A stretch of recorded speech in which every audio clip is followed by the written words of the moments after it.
Breaking news చూస్తున్నాం. అమెరికాలో ఘోర విమాన ప్రమాదం చోటు చేసుకుంది. అలస్కా రన్వే పైన F-35 యుద్ధ విమానం కుప్పకూలిపోయింది. విమానం కూలిన సమయంలో భారీ ఎత్తున మంటలు ఎగిసిపడ్డాయి. ఫైటర్ జెట్ కూలకుండా ఉండేందుకు పైలట్ తీవ్రంగా ప్రయత్నించాడు. 50 నిమిషాల పాటుగా గాల్లో ఎగురుతుండగానే ఆ కింద ల్యాండ్ అయ్యేటువంటి ల్యాండింగ్ గేర్ని కొంత సెటరైట్ చేసే ప్రయత్నం చేశాడు.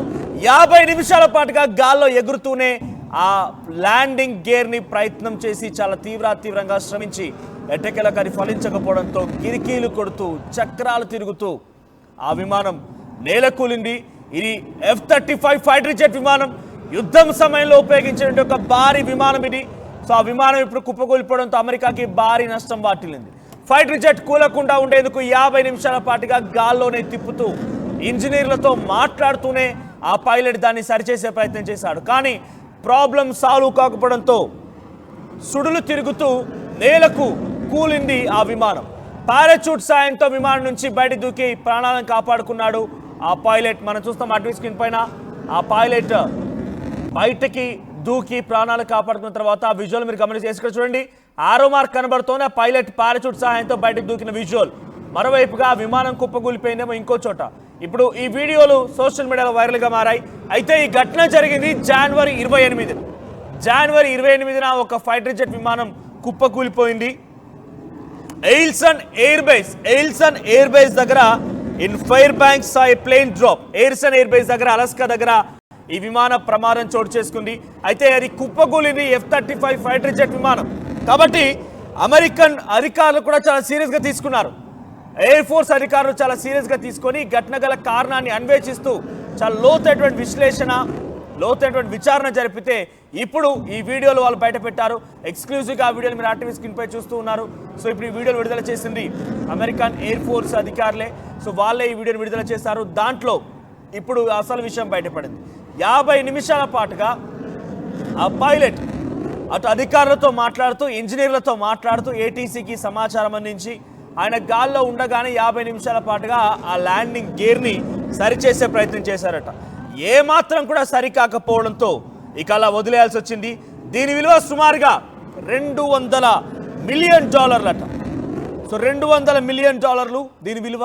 మరి అంతటి స్థాయి సామర్థ్యం ఉన్న ఎయిర్ బేస్, అంతటి స్థాయి సామర్థ్యం ఉన్నటువంటి ఏరోప్లేన్ అది. సో ఒక భారీ విమానం, ఫైటర్ జెట్ యుద్ధ విమానం అది సామాన్యమైన విమానం అయి ఉంటే బహుశా ఇంతటి స్థాయిలో అధికారులు విచారించి ఉండే వాళ్ళ అంతటి స్థాయిలో తప్పొప్పులని బయట పెట్టేవారు తెలియదు. కానీ యుద్ధ విమానం కాబట్టి ఇది నిజంగా యుద్ధం సమయంలో ఉపయోగించి ఉంటే ఏం జరిగిపోయేదో. సో F-35 విమానాలు మొత్తం అలాగే ఉన్నాయి. ఇది మాత్రం ఏమైనా జరిగిందా? ఈ కోణాల్లో వాళ్ళు విచారిస్తుండగా ఈ సీసీటీవీ ఫుటేజ్ బయటపడింది. ఆ ఫుటేజ్లోనే మనం చూస్తున్న విజువల్ చూడండి. ఆ విమానం సుడులు తిరుగుతూ అది గుండ్రంగా తిరిగి తలకిందులైపోయి కింద పడిపోయి నేలకు తాకి ఒకసారిగా భారీగా మంటలెగిసిపడ్డ విమానం బ్లాస్ట్ అయిపోయింది. సో జనవరి 28న జరిగింది ఈ ఘటన.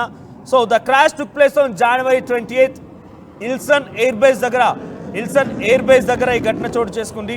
అయితే ఎయిర్ ఫోర్స్ ఇన్వెస్టిగేషన్ అధికారులు హైడ్రాలిక్ లైన్స్ని F-35's nose and main landing gears prevented them from deploying properly. So ఆ ఘటనలో వారు ఎలా బయటపడగలిగారు, మరి నిజంగా ఎలా ఓపెన్ అయిపోయాయి అని చెప్తే కనుక హైడ్రాలిక్ లైన్స్ కానివ్వండి, ల్యాండింగ్ గేర్స్ అనేవి కొంత ఈ ఘటనకు కారణమయ్యాట. సో అంతలోనే వారంతా బయటపడిపోయారు. సో ల్యాండింగ్ గేర్ అనే చాలా కీలకం. ల్యాండ్ అయ్యే సమయంలో అది అన్ని రకాలుగా రెస్పాండ్ అవుతేనే సేఫ్గా ల్యాండ్ అవ్వగలుగుతారు. స్పీడ్ నియంత్రిస్తుంది, హైట్ని తగ్గిస్తుంది, ఇవన్నీ చేసేది ల్యాండింగ్ గేరే. సో ల్యాండింగ్ గేరే ఇక్కడ డ్యామేజ్ అవడంతో ల్యాండింగ్ గేరే టెక్నికల్ సమస్య కారణంగా పనిచేయకపోవడం మూలంగా ఈ ఘటన జరిగిందని చెప్పి ఎయిర్ ఫోర్స్ ఇన్వెస్టిగేషన్ అథారిటీ వాళ్ళు చెప్తున్నారు. The pilot was unable to fully retract the landing gear. So దాన్ని పూర్తిగా కంట్రోల్ చేయలేకపోయాడు. When he lowered it again the nose gear locked at an angle. So ఎప్పుడైతే ఆయన ల్యాండింగ్ గేర్ని డౌన్ చేశాడో nose gear lock అయిపోయిందట and fail to recenter. So దానివల్ల దాన్ని రీసెంటర్ చేయలేకపోయాడు. దాని నేపథ్యంలోనే అలా చక్రాలు కొట్టి కింద పడిపోయింది. అంటే ఆయన ల్యాండింగ్ గేర్ని కొంత ఇంజనీర్ల సహాయంతో ఫోన్లో సంప్రదింపులు జరుపుతూ ఆయన మాట్లాడుకొచ్చాడు. ఆ సంప్రదింపులన్నీ కొన్ని ఫలించి అలా ల్యాండింగ్ గేర్ని ఎగ్జిక్యూట్ చేశాయి. కానీ ఆ ల్యాండింగ్ గేర్ని డౌన్ చేయడం మూలంగా పక్కనటువంటి నోస్ గేర్ అంటే సెంట్రిక్ అంటే ఎటు ఫ్లక్చువేట్ అవ్వకుండా అటు ఇటుగా తూగిసలాగా ఆడకుండా స్ట్రైట్గా వెళ్లాల్సినటువంటి ఆ నోస్ గేర్ ఏదైతే ఉందో అది స్ట్రక్ అయిపోయింది. దీంతో ఆ విమానం చక్కర్లు కొట్టడం మొదలుపెట్టింది. కింద తలకిందులవుతూ సుడిగుండాలు తిరుగుతూ అది నేలకు తాకింది. సో దీనిగల ప్రధాన కారణం ల్యాండింగ్ గేర్ డౌన్ చేస్తున్నటువంటి క్రమంలో అక్కడ పక్కన నోస్ గేర్ స్ట్రక్ అయిపోయిందని చెప్పి air force accident authority investigation authority తెలిసిందట.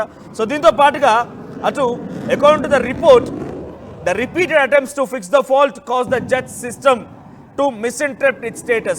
సో దీని యొక్క ఫాల్ట్ని సరిచేసే క్రమంలో మళ్ళీ ప్రయత్నం చేస్తూ ఉన్న క్రమంలో యాక్చువల్గా అక్కడ ఉన్న ఇంటర్నల్ సిస్టమ్ మొత్తం కూడా డ్యామేజ్ అయిపోయింది. అంటే టెక్నికల్ ఫంక్షనింగ్ కొన్నిసార్లు మాల్ ఫంక్షన్స్ అంటారు చూసారు. ఉదాహరణకి ఒక చిన్న ఎగ్జాంపుల్ మీకు చెప్పాలంటే లిఫ్టే తీసుకుందాం. మనం వెళ్ళేటువంటి ఎక్కి దిగేటువంటి లిఫ్ట్, ఆ లిఫ్ట్లో 1-2 సార్లు మనం రిపీటెడ్ టచ్ చేస్తే కూడా అది ఒకసారి ఏం అర్థం కాక స్ట్రక్ అయిపోతూ ఉంటుంది. సో అటువంటి మాల్ ఫంక్షన్ కూడా జరిగిందట ఆ విమానంలో. F-35 విమానంలో ఒకసారి ఆయన సరిచేయాలనుకున్నటువంటి ఆ ల్యాండింగ్ గేర్ని సరిచేస్తూ అటెంప్ట్స్ ఫెయిల్ అయిన తర్వాత మళ్ళీ రిపీటెడ్గా ట్రై చేస్తూ ఉన్నా కొలది ఆ ల్యాండింగ్ గేర్ అనేది సరికాకపోగా ఇంకో దానిపైన దీని ప్రభావం చూపించి మాల్ ఫంక్షన్ చేయడం స్టార్ట్ అయింది. The air craft operated as it thought it was on the ground when flying, forcing the pilot to eject. So అది దాదాపుగా గ్రౌండ్కు చేరబోతోంది అనేటువంటి క్రమంలో ఇక అది సుడిగుండాలు తిరగడం మొదలుపెట్టింది, చక్కర్లు కొట్టడం మొదలుపెట్టింది. అంతలోనే ఆ పైలట్ ఎజెక్ట్ అయిపోయాడు, బయటికి దూకేశాడు.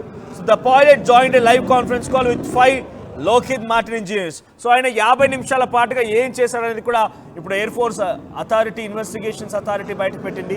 సో దాంట్లో 50 నిమిషాల పాటుగా ఆయన కాల్లోనే ఉంటూ 5 ఇంజనీర్లతో మాట్లాడుతూ ఉన్నాడట. 5 ఇంజనీర్లతో మాట్లాడుతున్న క్రమంలో కూడా ఏమాత్రం సరికాలేదు, ఇలా కుప్పకూలిపోయింది.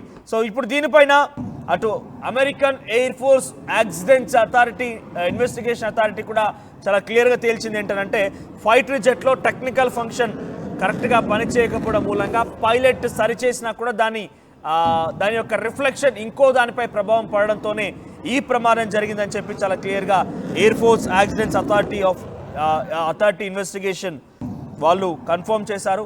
సో ప్రస్తుతానికి ఈ ఘటన పైన ఇప్పుడు అమెరికన్ ప్రభుత్వం ఒక నివేదికను విడుదల చేసింది. CCTV ఫుటేజ్ని కూడా విడుదల చేసింది అమెరికన్ ఎయిర్ ఫోర్స్ అధికారులు. సో ఇటువంటి తరచు ప్రమాదాలు మనం చూస్తూనే ఉన్నాం. ఇది ఒక యుద్ధ విమానం కాబట్టి ఇప్పుడు అంత సీరియస్గా ఎయిర్ ఫోర్స్ అథారిటీ వాళ్ళు ఇన్వెస్టిగేషన్ చేసి అసలు విషయాన్ని బయట పెట్టారు. సో ల్యాండింగ్ గేర్ పనిచేయలేదు, రిపీటెడ్గా దానిపైన వర్క్ చేయడం మూలంగా ఇంకొకటి డ్యామేజ్ అయింది, కంప్లీట్గా సిస్టమ్ ఫెయిల్ అయిపోయింది. అందుకే ఇది చాలా దాదాపుగా ల్యాండ్ అవబోతున్న క్రమంలోనే ఇక చక్కర్లు కొట్టి కింద పడిపోయినట్టుగా చాలా క్లియర్గా తేల్చేశారు.